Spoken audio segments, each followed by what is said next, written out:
This is your sign to keep up no contact. So, I mean, if you click this, then clearly you have a situation going on. Like, I don't know if it has to do with a friendship breakup, an actual breakup, whatever it is. But I have a take on why no contact is actually a really good thing. So, if somebody was meant to be in your life, they'd be there without the troubles of deciding whether or not you want them there. And if something happened and this person got removed from your reality for the time being, whether it's temporary or permanent, there's a reason for that. Even if it is hurting you and it's difficult to accept, there is a higher power that's gathering like a plan for you and laying out how it's supposed to go. And apparently this person isn't meant to be in your timeline at the moment, which is totally okay. And during no contact, you're probably going to feel the need to reach out and get closure, I would say. And I'm here to say that closure is not even a real thing. Like, there's no such thing as closure. A lot of the times people think that they need like an apology or an explanation from the person, when in reality they just need that from themselves, but they're seeking it in this other person. And you'll realize that maybe there were times where you did talk it out with someone and you ended up with more questions. You ended up with feeling the need to defend yourself even more, or just more details that are making your brain go elsewhere, when in reality you should be moving on from the thing, like the event, the situation, whatever it is. So I would definitely recommend not reaching out at all. Like, there's a reason this is no contact. And I personally love no contact because I get too much satisfaction from standing on business, and I don't feel the need to reach out to people at all. And if you do feel the need to do so, I would say literally write it down in your notes, like type it up or write it down on a piece of paper, whatever you want, or even literally message yourself. Like, if you go to your messages and you find your own contact, you could literally send yourself a text and literally write it out the exact way you would to that person and press send. Like, it's not going to anyone, it's just going to you. That might even make you feel better about it, because it's just that act of like getting it out of your system, but they don't necessarily need to hear whatever it is that you want to say. And that's the thing. If they messed up, then they don't even deserve to like hear your side of the story. Like, keep that to yourself. They don't deserve that energy from you. Like, you need to protect your own peace and your energy by not giving it away to people that don't deserve it. And this would be a scenario where that person just doesn't deserve it. And in terms of like no contact, I feel like a lot of people just view it as this really, really bad thing, when it's genuinely just an opportunity for you to improve yourself in your own solitude and not be affected by this other person and their energy, because chances are they were bringing some negative energy and forces into your life, and that's why they're not there at the moment. And at first it's going to feel awful, but when enough time goes by, you're going to realize, hey, I don't need this person. Like, I can live fine without them. Like, it's okay. And if you work on yourself hard enough and you do all of that inner work, like journal prompts, shadow prompts, and you just get your feelings out, you're gonna realize that you don't even want this person back into your life, because there's no way this person is so great. Because if they were as great as you probably made them up to be in your brain, or the way that you want them to be, like maybe you're even projecting your own potential onto this other person. If they really were that great, there'd be no reason for you guys to stop talking out of nowhere. Like, I'm not sure the details of the situation. I don't know if you messed up. I don't know if they messed up. I don't know if this just happened out of nowhere, but what I do know is that it is happening for a reason, and it's an opportunity for you to take back your energy, work on yourself, get through the period of not having them by your side, and we'll see what happens in the future. Like, you never know. But if the person did mess up and you guys go no contact, I would in no way encourage you to just let them back into your life with open arms. Like, I wouldn't do that at all. And I also would not waste my time on trying to get their attention either. Like, don't be like posting quotes, posting sad songs, like trying to get to them like through their friends. Like, don't go out of your way to get like your name on their end. Like, don't do that, because people are really gonna miss you and realize how they messed up through silence. They're not gonna understand it with you just saying a bunch of shit to their face. It just doesn't work like that for some reason, and they need their own time alone to figure out what really happened between the two of you. And there's really not much to getting through no contact except for really just realizing that whether you know the reason or not, there is a reason that they're not there. And I would definitely recommend keeping yourself busy. Like, practice your hobbies, like go after your passions, get a job, do anything that's going to keep you positively entertained, and watch certain videos that are going to help you, and even just things that are making you feel happy. Don't chase after those negative things. Like, don't fall into like a self-destructive cycle. Just because this one person is gone doesn't mean your entire life has fallen apart. It's really an opportunity to improve yourself, to level up, to become the highest version of yourself. And clearly they're not meant to be there at the time. Like, maybe this person is not aligned with the highest version of yourself, and maybe you're elevating and you're growing, and they are not on the same page as you. Like, I always like to describe it like this: if you're over here and this person's over here right next to you, and then you're improving, you're growing, you're working on your goals, you're becoming a better version of yourself, you're becoming more confident, and eventually you're somewhere up here. This person has no choice but to either rise up to meet you or to fall off the pedestal, because they can't reach you. Like, they can't get to this level.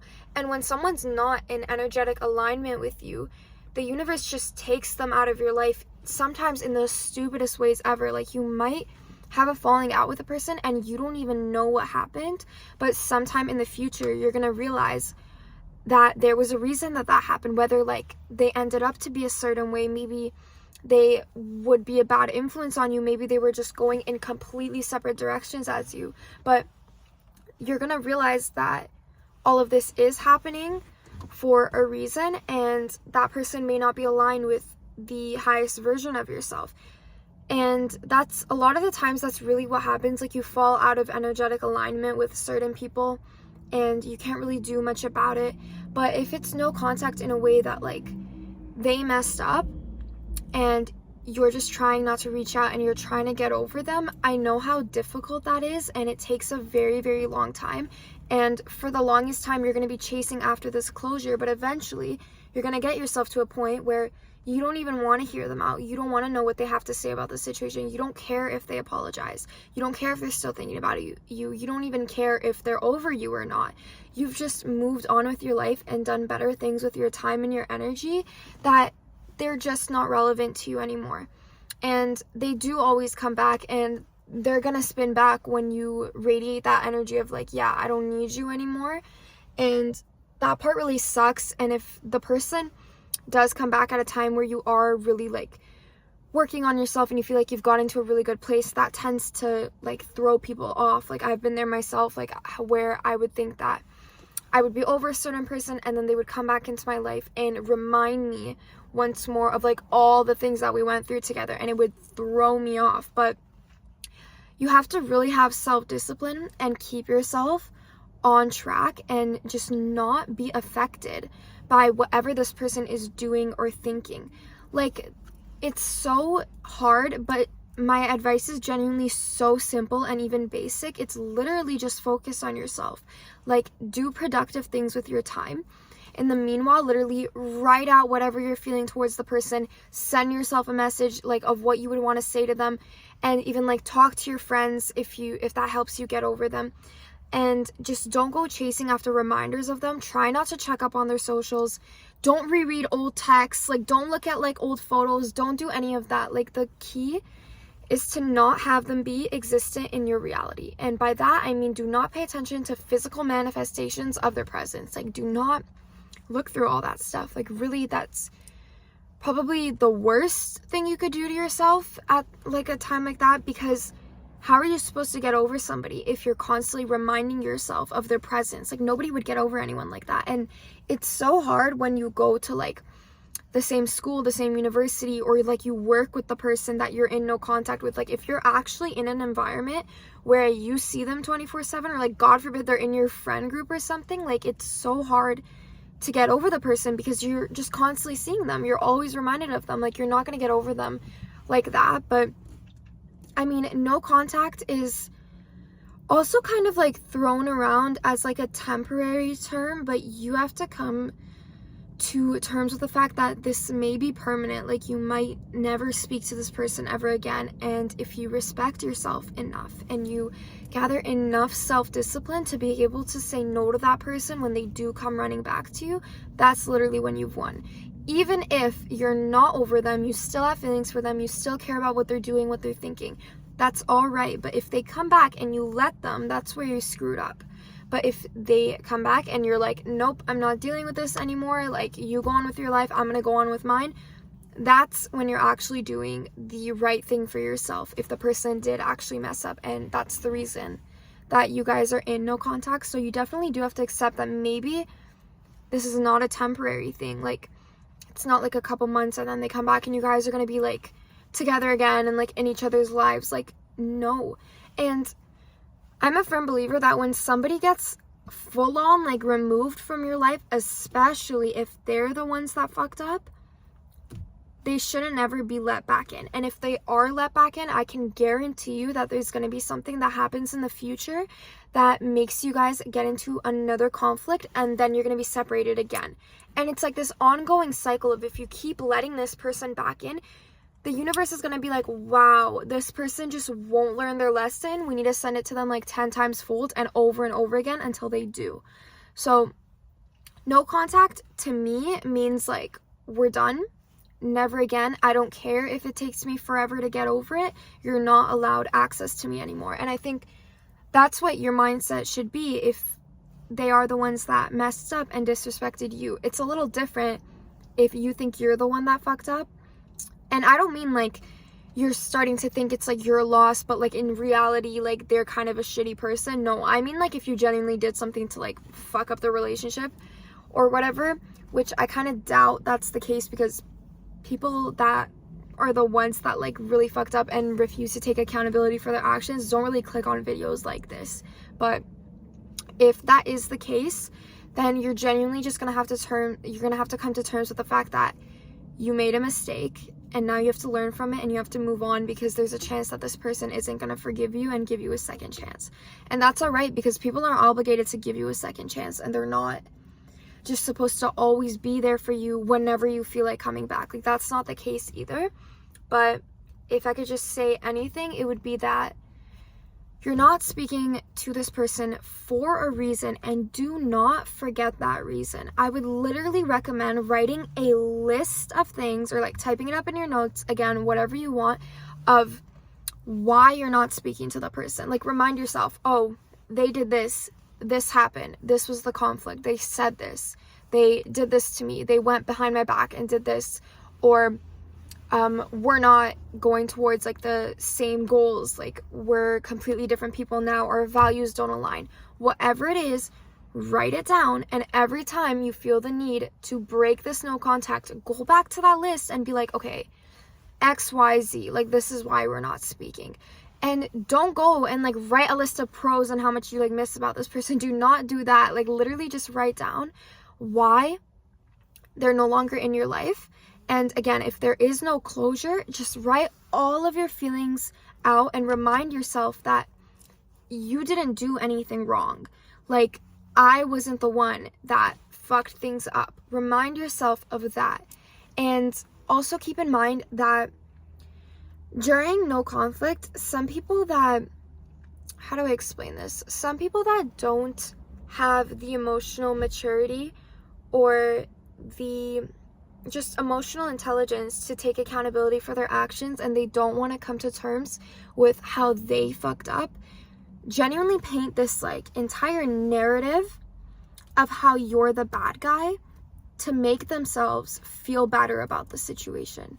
Like, it's literally this fucked up way of coping where you make up this entire story in your head to make the person look bad, because you don't want to accept that maybe, just maybe, you're the one that fucked up. Like, it's really screwed up, and some people take it to really far levels. But if you see that happening to you, like if you're in no contact with this person and you're sitting there and you're hurt and you're trying to get over this person, and you know that you're clean, your intentions were good, you didn't do anything to harm this person, and it sucks that you're not speaking anymore, but that's not really on you because you didn't do anything to cause this like breakup or whatever. And you're seeing this other person and they're just going on and on about how evil you are and you did this, this, and this, and they're so hurt, and you know you didn't do anything. That's what they're doing. They're creating a narrative in their brain because they like just mentally cannot accept that it could have been their fault. Like they don't want to come to terms with the fact that they lost someone that meant that much to them and that brought so much value and that they cared about and loved so much. So they make up this entire story to deal with that. But eventually the narrative catches up with the person and they're probably gonna come back with like the world's longest apology, and that's the point where you're literally just gonna be like, fuck off, like this is over, like I've been done with you and we don't need to deal with this anymore. And yeah, I mean, that's all I really have to say about no contact. Definitely hang in there. It's gonna get easier. Like you're gonna get over this person eventually. This is just the part where you have to cope with those feelings, like the feelings of loss and grief, and just accept that and work it out at your own pace, and let yourself like cry if you have to. Like that's not a problem either. Just get all of your feelings out, because the faster you process them and the more you learn to deal with them in a healthy manner, the sooner you're gonna get over the person. And when you're over them, you're gonna be over them. Like there's not gonna be any room for them to come back. And that's why people that deal with breakups in the moment and they go through like months of just like wallowing over the person and really trying to get over them, they end up happier in the end, because they dealt with their emotions when they had to be dealt with and they moved on, and now they're fine and they can go search for another relationship or friendship or whatever that's going to be way more fulfilling than this old one that they left behind. But the people that push it away and create a narrative and try to avoid the problem are the ones that come running back like months or years later, and they end up just never getting over you. So do not be one of those people. Just do not.